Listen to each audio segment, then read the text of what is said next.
Hey guys, how you doing today? This is Brother Bill, and I'm down here by the creek, and I want to get this devotion going tonight. And it's been raining here, and so I've had some work to do in between the rain. I took down some tomato rows and got some work done there. And so anyway, I'm taking a break now. It's not raining. Hopefully I can get through this devotion. But thank you for watching. We do appreciate everybody that's watching, and we hope that you're doing well. I hope you're doing well. Your animals are doing well. Homestead's doing well. Family, friends, that kind of thing. And again, I just want to say thank you.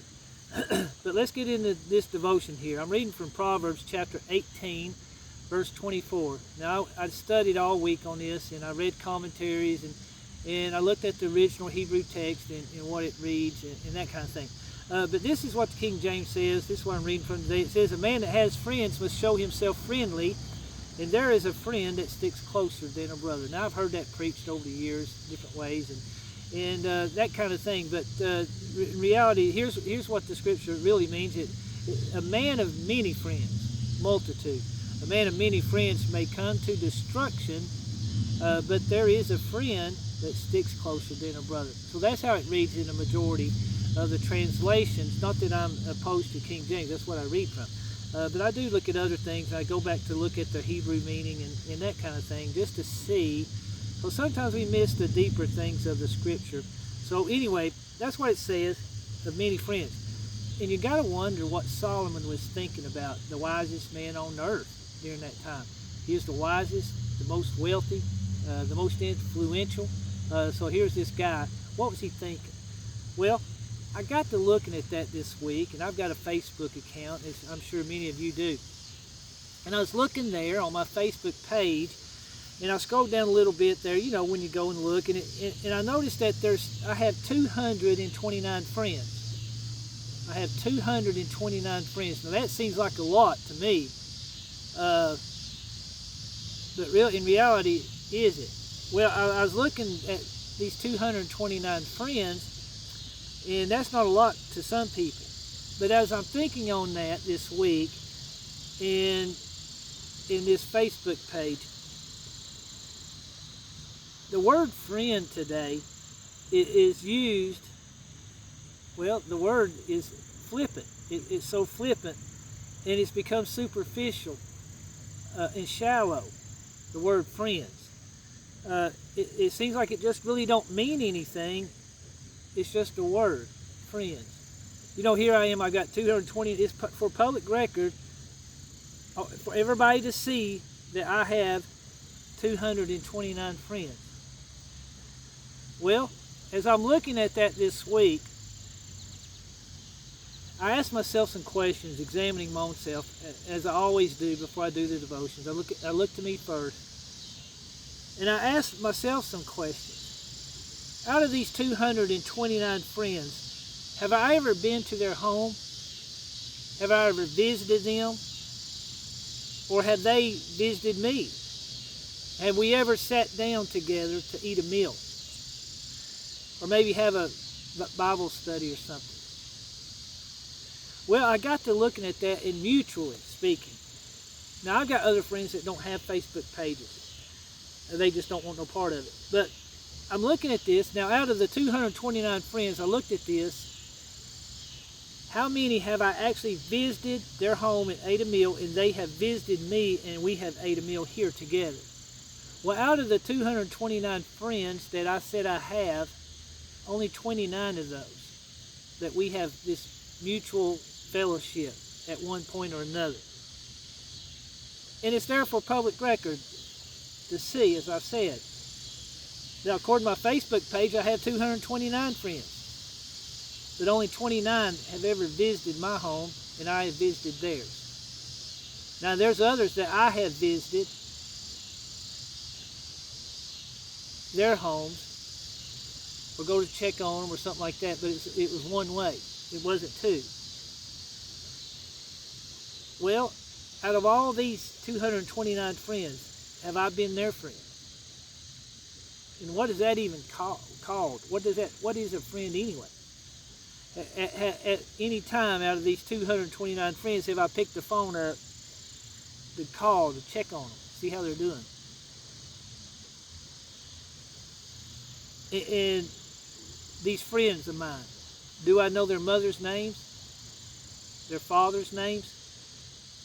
Do I know where they work? What's their occupation? How do they make a living? Are they married? My friends, these 229 friends, there's a bumblebee, or honeybee. They're gone. Right. Well, anyway, they'll go do what he does. Do they have wives or husbands? Are they married? Have they ever been married? Are they divorced now? What are their names? Do they have kids or grandkids? And what's their names? What's their ages? These friends of mine, are they saved? Are they unsaved? I got it public record. I got 229 friends on Facebook. Have I ever prayed for them? Have they prayed for me? What about the times of trouble? Were they ever in trouble and I knew about it and I helped them? Was I ever in trouble? They call check on me. These friends that I have, 229 of them. You know, friends, the definition, it says this: a person whom one knows. Friends know each other. And there's a bond with mutual affection. It goes both ways. You know, because a friend, they're going to defend you, and you're going to defend them. If you're in a room somewhere and somebody else is talking bad about your friend, you're going to step up. You're going to step up and say, stop that. Because you're going to defend them. Why? Because they're your friend. And they're going to do the same thing for you. Friends. That's what friends do. You know, the other thing is this. I go to Knox County jails on Thursday evenings. And I work really hard at studying just to seek the Lord for these men that we have Bible study there. And I'm trying to point them to Christ. And one thing that I always tell them, or ask them, how many friends do you have? How many friends that you can call? Real friends, not acquaintances, but a friend. And I encourage them to seek out a friend. I think it's important. Well, a friend, a true friend, is going to hold you accountable. And you're going to hold them accountable. Why? Because they're your friends. And you're their friends. You don't want to see them being harmed, and you don't want to see them harming others. Proverbs 27:6 says this: faithful are the wounds of a friend. You know, I tell the guys there that are incarcerated, I said, you need a good friend that would punch you in the nose if you're going the wrong way. I don't mean literally, but with good counsel. Something that would put them on Front Street and address the problem. Maybe curb something that would go astray. You see, because in the jail system there, 85% of those are repeat offenders, not necessarily for the offense, but for a probation violation. Something, you know, the thing they did before got them there, but since then they go back because of maybe a fee that wasn't paid. Maybe there was a meeting they were supposed to go to. Something. It's a probation violation. And I'm a firm believer if they had a friend, or maybe if they was a friend to somebody else, someone they could, and I'm not excusing it, I'm just saying it would be helpful. Someone that would help them when they begin, maybe if they are beginning to go astray, that someone was there to grab hold and give them that counsel that they need. Maybe we need those friends. I believe we do. I believe we need the friends to hold us accountable, that if one of my friends, them that know me, truly are my friends, they see me at a place like a Hooters or something like that, knowing my past years ago and how I used to like to drink alcohol and chase the women. Yeah, years ago, that's what I did. But how many of my friends today, the ones that truly are my friends, would come to me and they see me in a parking lot, get me to go in that place with stop their car and come over to me. I've got friends that would do that. And they would stop. And they would jerk a knot in my tail. And what are you doing here? Why are you here? See, we need to have that friend to hold us accountable. To say, don't go there. You know what's there. So don't go there. Come over here. Don't look at that. How's your wife doing today? How's your kids? Don't blow that because of what you're looking at, what you're seeing. And maybe the friend works with a woman at the office, a friend. And she notices that Bob, the manager, is walking over to her friend's desk. And they're smiling and they're cutting up. Both have spouses. And Bob is kind of leaning onto this person's friend on their shoulder. And they're making jokes and that kind of thing. How many friends would come over to their friend and say, how's your husband? How's the kids? You doing okay? That would confront the situation because they love their friend. Yeah, true friends are going to speak truth and they're going to speak it in love, but they're also going to be direct about it because they do care so much for the other. They care so much that they don't want them to be harmed or to harm someone else. We need friends. I'm thankful for the friends I truly do have. Now all my friends aren't on Facebook. I have other friends. And they're going to counsel me if they see me doing something wrong, especially knowing the life I live today. They're going to tell me. And I'm going to tell them. That's what friends do. Well, I would encourage you, I look at some YouTube channels. I mention him all the time, not all the time, but sometimes, but Pastor Lon, he's got friends, and I watch him on his channel, and you can tell how they communicate fellowship, that they really care for one another. Good friendship. I see other YouTube channels, like Flower Folk Farm. I see Anita down there with her best friend. I see how they fellowship. They're friends. They have friends. And I watch Brother Doug over there at Appalachian American Homestead. Doug would be a friend. I would say you could call Doug a friend. He'd be loyal to you.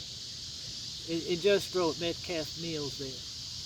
You see, these guys and ladies, they understand what friendship is. You can see it. You can see it in their channels. Well, I would just encourage you, if you're watching today, check your friends. If they're really your friends, check on them. And hopefully they're checking on you. I think maybe sometime this weekend I'm going to go through my Facebook page, beginning at the top. Now, the first friend of mine, his name's Adam. He's a counselor there at one of the missions that I go to. He's my friend. He really is my friend. And maybe I'll just start with 10 a day. And I'll go down through my friends list. And the very least I could do is pray for them, specific. And seek the Lord about them. But folks, we need friends. I believe it's important that we have friends. I want to read one scripture to you, and I'm going to leave you for the day. And you can find it over there in John chapter 15. You know the scripture. And this is Jesus talking to his disciples. He said, this is my commandment, that you love one another as I have loved you. Greater love is no man than this, that a man lay down his life for his friends. You are my friends if you do whatsoever I command you. Henceforth I call you not servants, for the servant knows not what his Lord does, but I have called you friends. For all things that I have heard of my Father I have made known to you, that they may be one, as you and I are, Father. Remember the prayer in John 17? Well, we need friends, folks. I need friends, you need friends. Now I'm not talking about building up inner circles. That's a whole other subject. I'm talking about friends that are going to do right by you, and you're going to do right by them, no matter. Sometimes it may hurt, but it's the best thing for us. We've got to have that. I believe we really do, to help us stay on course, seeking the Lord and what he's called us to. Well, I hope you're well out there. And I guess until next time, y'all take care. And we'll see you again if the Lord wills and the creek don't rise. Uh-oh, wait a second.